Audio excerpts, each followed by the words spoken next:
Welcome back to Movies TV Mad. You can follow me on Twitter at Movies TV Mad.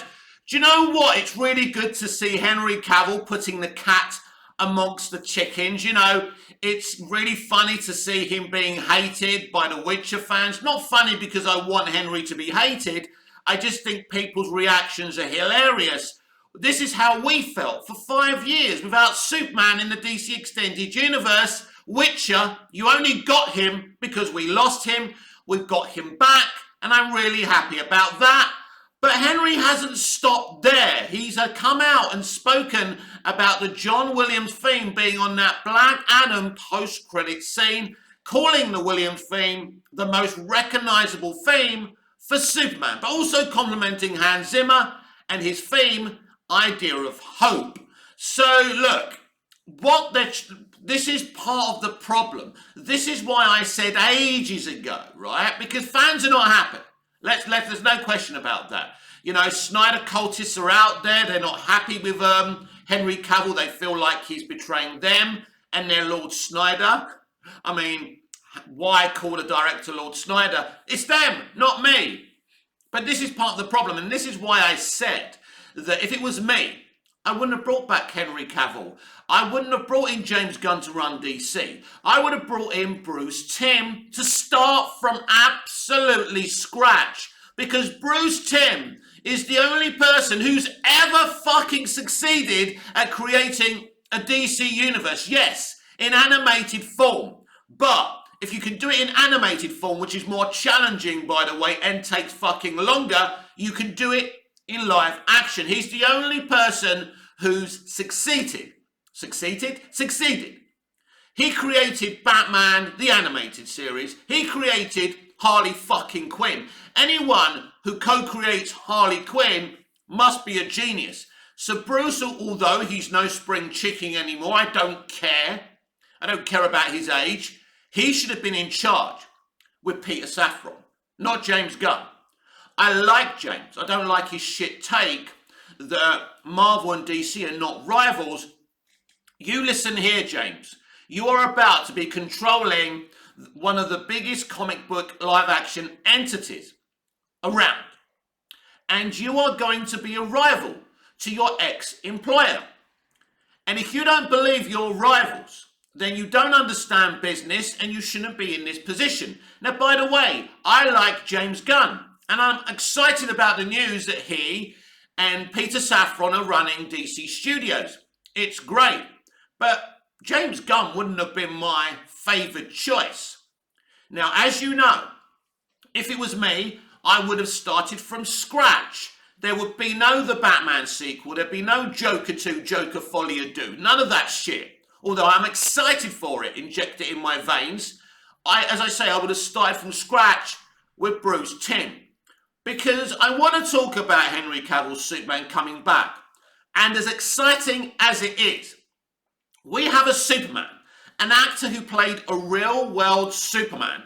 Suddenly, he has a spit curl, he's wearing the traditional costume, and he's got the John Williams theme playing. Which is great for any Superman fan, right? Any genuine Superman fan. But it's a difficult fucking undertaking.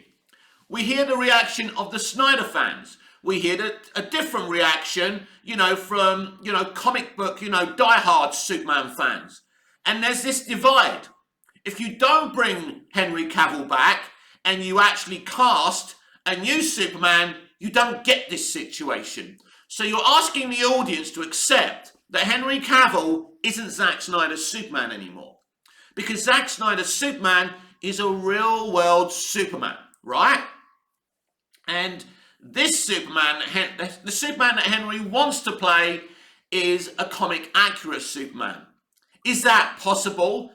Can you and I suddenly decide that Henry Cavill isn't Zack Snyder's Superman anymore? That he isn't that real-world Superman, and suddenly he's this comic book kind of Christopher Reeve type Superman? Can it be done? Well, listen. This is what actors are supposed to do, play different kind of entities, if you like, but he's got to be one hell of an actor to pull this off. What they're proposing to do is very, very challenging. and you don't know, and I don't know what Superman this is supposed to be. Is this still the DC Extended Universe Superman? Is this a Flashpoint Superman? I know I mention this every fucking day and you're probably getting bored of me saying it, but it's a fair question, right? And I won't stop mentioning it and asking the question until I hear what the fuck's going on. As I've said before, I think this movie is further along development than people think. Obviously, the announcement that he's quit The Witcher means he's all in for DC and Superman. Cameos, movies, he's all in. He's still going to be doing other projects. But Superman, a Superman movie and DCU cameos is what he's focused upon. But when you've got a faltering franchise, by the way, Black Adam, to prove this, dropped 73% from its opening box office. Call me unsurprised.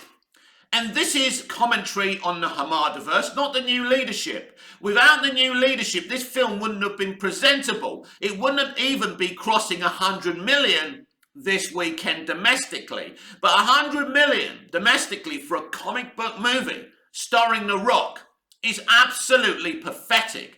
And you'll see the difference in Wakanda Forever.